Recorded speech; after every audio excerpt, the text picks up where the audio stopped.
Okay.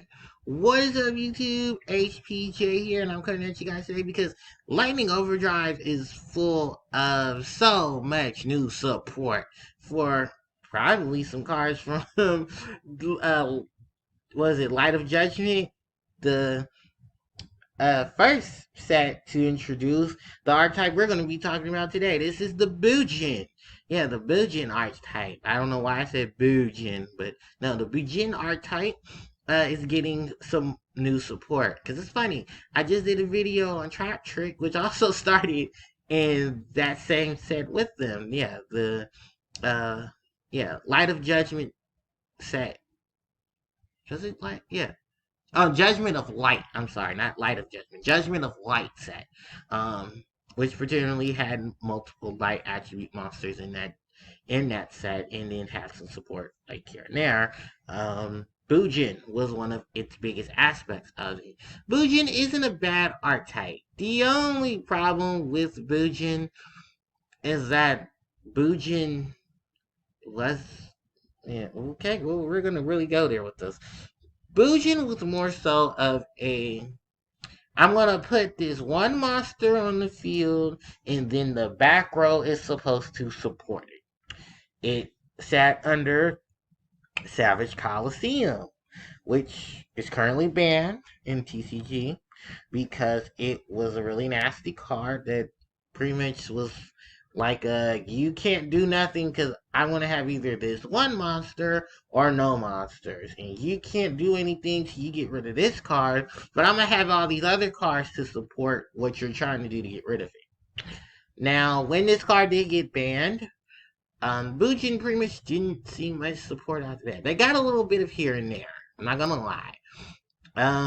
But that was about it. Like, they're a light Beast Warrior and Beast monsters. Their whole thing was that they really focused on their Beast Warrior monsters being on the board, while they had their Beast monsters in hand, and then they were pretty much your hand trap. And then you recycled, or you put other monsters on the field, and you exceed something. Now, the other thing about this is that a lot of the artwork for the Bujins were based off of, I don't know what the artist's association with them was, but a lot of the Bujin monsters are based off of characters from Yu-Gi-Oh! GX, are characters featured in GX, and apparently now through some of it, some of these monsters kind of remind you of Yu-Gi-Oh! Monsters now. Like, I'm gonna get through it in a minute because we have a lot of pieces we want to start looking at. First off is this monster. This is Bujin Mahitosu. Yeah, Bujin Mahitosu. He's a light attribute Beast Warrior type monster, level 4, 0 attack, 1800 defense. You only use each of this card's first and second effect once per turn. You can send one other Bujin card in your hand to the graveyard, so summon this card from your hand. During your main phase, you can activate one of these effects. Send one Bujin monster from your hand to the graveyard, add one Bujin monster with a different name from your graveyard to your hand. Banish one Bujin monster in your graveyard. Send one Bujin monster with a different name from your deck to the graveyard. Then we'll scroll down. This is Bujin Torifun. Level 4 light attribute Beast Warrior type monster. 1500 attack, 500 defense. You can only use each of this card's name's first and second effect once per turn. You can tribute this card, so summon 2 Bujin monsters with different types from your deck in defense position, except for Bujin Torifun. Then, when you exceed summon a Bujin monster while this card is in your graveyard, you can equip this card from your graveyard to that monster. Banish any monsters destroyed by battle with the equipped monster. Then we have the new Bujin spell, Bujin Translocation, continuous spell. Bujin Beast Warrior, Beast Warrior Bujin monsters you control cannot be destroyed by your opponent's card effects except during the battle phase. Once per turn, you can send one Bujin monster from your hand or face up on your field to the grave. Then target one face up card your opponent controls, negate its effects to the end of this turn. During your end phase, you can send this card face up from your solo child cards down to the grave. Target one Bujin monster in your graveyard, special summon it. So, let's talk artwork before we go into anything. Bujin Mi Hitosu is based off of Maximilian Pegasus. You can tell this specifically by this monster's whole look and design. Pegasus is red overcoat and suit, followed by the fact that this monster has a golden eye, particularly where where Pegasus's Millennium Eye is shown, because I believe he is primarily left-eyed, but his hair on his right side of his face covers his right eye, which is the Millennium Eye itself. So nice texture to detail. The next Bujin monster is kind of a mix-up. Because a lot of people are trying to figure out exactly who this is. Due to how it looks, some people have said it's between two particular monsters. There's the handful that says this is Utopia, number 39 Utopia, who not only itself is a light attribute warrior monster, but does take a similar pose to this on one of its artworks, or I believe in one of the animations when it's summoned. The other is Jaden Yuki's ace monster, elemental hero Neos, who has wings when he is using the effects of of the monster Honest. Also remember there is a monster called Honesty Neo, elemental hero Honesty Neos, who does take the shape of Neos using those wings from that exact moment where Jaden plays Honest to boost up elemental hero Neos' attack, due to the fact that Neos is a light attributed monster and that it's it was a breaking point within that part of season 4, the last season of Yu-Gi-Oh! GX.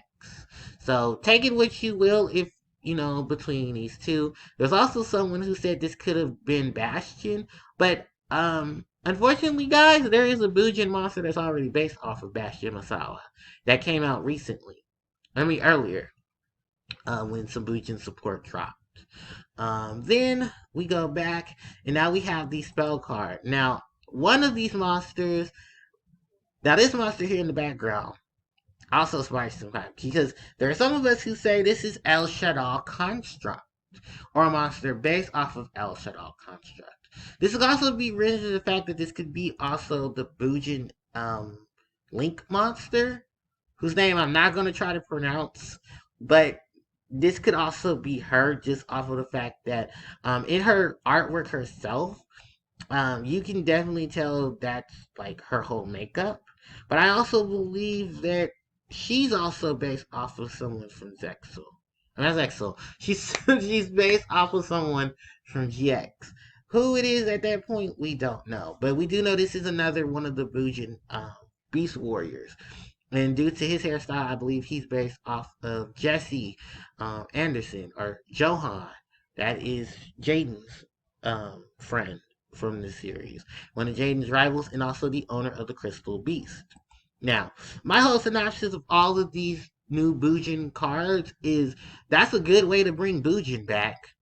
Especially considering Bujin does have a Link monster. It has a plethora of Exceeds. They do like to feed on that whole Beast Warrior Beast combo.